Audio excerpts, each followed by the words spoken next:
मुझे माफ कर दीजिएगा इन 7 तल्ख बातों के लिए जो कि मैं अभी आपसे करने लगा हूं। ये कड़वे सच हैं, मगर हो सकता है कि आप बुरा मान जाएं। सबसे पहला सच तो ये है कि कभी भी किसी के साथ बहुत ज़्यादा अटैच मत हो, क्योंकि जब हम किसी के साथ बहुत ज़्यादा अटैच हो जाते हैं ना, तो दूसरा हमें उतना ही बड़ा धोखा देता है, क्योंकि हमारी एक्सपेक्टेशन उससे बहुत ज़्यादा होती हैं। दूसरे इंसान को लगता है कि हमें कोई फ़र्क नहीं पड़ेगा, मगर हमें बहुत फ़र्क पड़ता है। दूसरे इंसान को लगता है कि वो बहुत ही कोई बड़ी चीज़ है, क्योंकि हमने उसको ये फील करवाया होता है कि वो हमारा सब कुछ है, मगर वो इस गलत फहमी में चला जाता है कि वो शायद वाकई बहुत बड़ी चीज़ है, और वो फिर आपको भी कंसिडर नहीं करता, वो आपको भी किसी हैसियत में नहीं रखता। याद रखिए कि जब भी आप किसी के साथ बहुत ज़्यादा अटैच होंगे, उतनी ही ज़्यादा तकलीफ आपको उठानी पड़ेगी, इसलिए कोई भी काम हद से ज़्यादा मत करें। दूसरे नंबर पे, don't be too helpful, overly kind, overly expressive. कभी भी किसी के साथ इतने ज़्यादा अच्छे मत हों कि वो इंसान आपको फॉर ग्रांटेड लेना स्टार्ट कर दे, वो इंसान आपको कुछ ना समझे, वो इंसान आपकी एफर्ट्स को मिट्टी कर दे, वो इंसान ये कहे कि तुमने तो मेरी ज़िंदगी में कुछ रोल प्ले ही नहीं किया, तुमने तो कुछ किया ही नहीं है। सो याद रखिए कि यहाँ पर भी आपने इत्तेदाल से काम लेना है, और अगर आप हद से ज़्यादा किसी की हेल्प करते हैं, हद से ज़्यादा आप किसी के लिए अवेलेबल होते हैं, वो इंसान कभी भी आपकी कदर नहीं करेगा, कभी भी आपकी वैल्यू नहीं करेगा। तीसरे नंबर पे ये याद रखिए कि जब आप लोगों को अपने गोल के बारे में बताते हैं कि आप किस चीज़ के ऊपर काम करें, साइंटिफिक रिसर्चेस बताती हैं कि आप वो काम कर नहीं पाएंगे, क्योंकि वो केमिकल जो कि उस काम को पूरा करने के बाद रिलीज होना होता है, वो तो पहले ही रिलीज हो चुका होता है, और फिर आपके लिए वो काम करना मुश्किल हो जाएगा। और इसका एक और नुकसान ये भी होता है कि दूसरे भी आपसे जेलस होना स्टार्ट हो जाते हैं। अगर आपने लोगों को इम्प्रेस ही करना है तो उनको अपने रिजल्ट से इम्प्रेस कीजिए, बातों से नहीं। लोगों को ये बताते मत फिरिए कि आप किस चीज़ के ऊपर काम करें, लोगों को रिजल्ट शो करवाइए और खामोशी से मेहनत करते चले जाएं। लोग आपसे इम्प्रेस होते चले जाएंगे, मगर तब जब वो आपका रिजल्ट देखेंगे, ना कि वो आपका प्रोसेस देखेंगे, और ना कि वो सिर्फ अभी आपकी बातें सुनेंगे। चौथे नंबर पे, अपनी उदासी को छुपाइए लोगों से, मगर एक शख्स से मत छुपाइए, और वो होता है साइकोलॉजिस्ट, काउंसलर। और मैं भी एक माहिर नफ्सियात हूँ, मेरे पास बेशुमार लोग आते हैं अपने मसले लेकर, और वो बहुत लाइट फील करते हैं जब उनको सोल्यूशन मिलता है और वो अपनी ज़िंदगी में आगे बढ़ पाते हैं।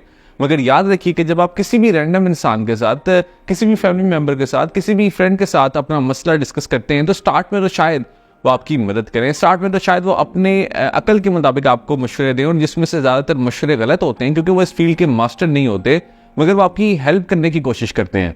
जब वो आपकी हेल्प करते हैं तो आपको खुशी होती है, मगर with the passage of time वो इस चीज़ से बोर हो जाते हैं, क्योंकि कोई भी इंसान किसी भी उदास शख्स के साथ रहना नहीं चाहता, वो बोर हो जाता है। वो अपनी ज़िंदगी में खुश लोगों के साथ रहना चाहता है, वो तो खुशी को एक्सपीरियंस करना चाहता है। याद रखिए कि अगर आपके पास भी कोई उदास शख्स आएगा और बार बार आता चला जाएगा, तो एक वक्त ऐसा आएगा कि आपको भी लगेगा कि मैं किस मुसीबत में फंस गया हूं। तो ये तल्ख हकीकत है कि लोगों को हमारी उदासी से कोई फर्क नहीं पड़ता। आधे लोग तो उस उदासी को एंजॉय कर रहे होते हैं, आधे लोग उस पर हंस रहे होते हैं, आधे लोग खुश हो रहे होते हैं कि हमारे साथ ऐसा हुआ, और बहुत से लोग ऐसे होते हैं कि जो कि अफसोस ही करते चले जा रहे होते हैं, वो हमारे लिए हेल्पफुल नहीं होते। अपनी उदासी को छुपाइए, खुश नजर आइए, ताकि आप अपनी ज़िंदगी को एंजॉय कर पाएं। याद रखिए कि जब भी हमारी ज़िंदगी में डार्क टाइम्स आते हैं, यानी मुश्किल लम्हे आते हैं, तो हमारा साया भी हमारा साथ छोड़ देता है। इसी तरह जब हमारी ज़िंदगी में मुश्किलात आती हैं तो सारे लोग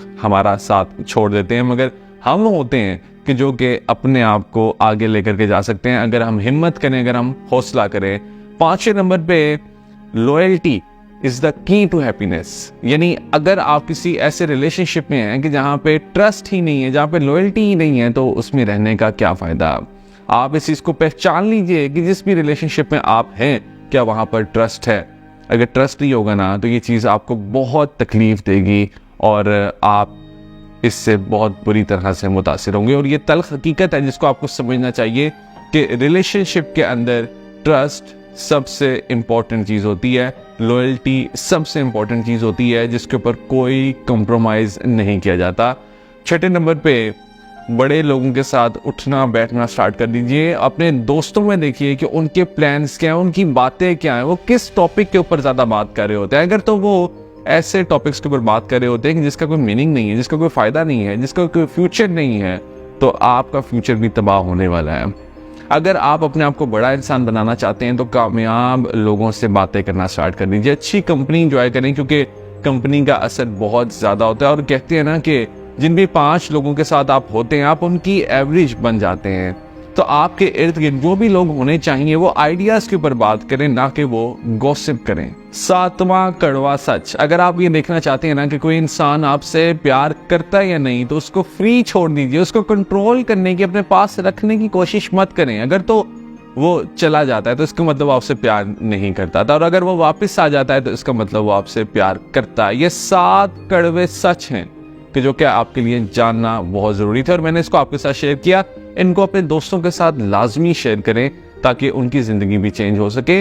अगर आप पर्सनल लेवल पर अपना कोई मसला मेरे साथ डिस्कस करना चाहते हैं तो दिए गए व्हाट्सएप नंबर पर रब्ता करें और मेरे साथ एक पेड काउंसलिंग सेशन बुक करवाइए। All the best.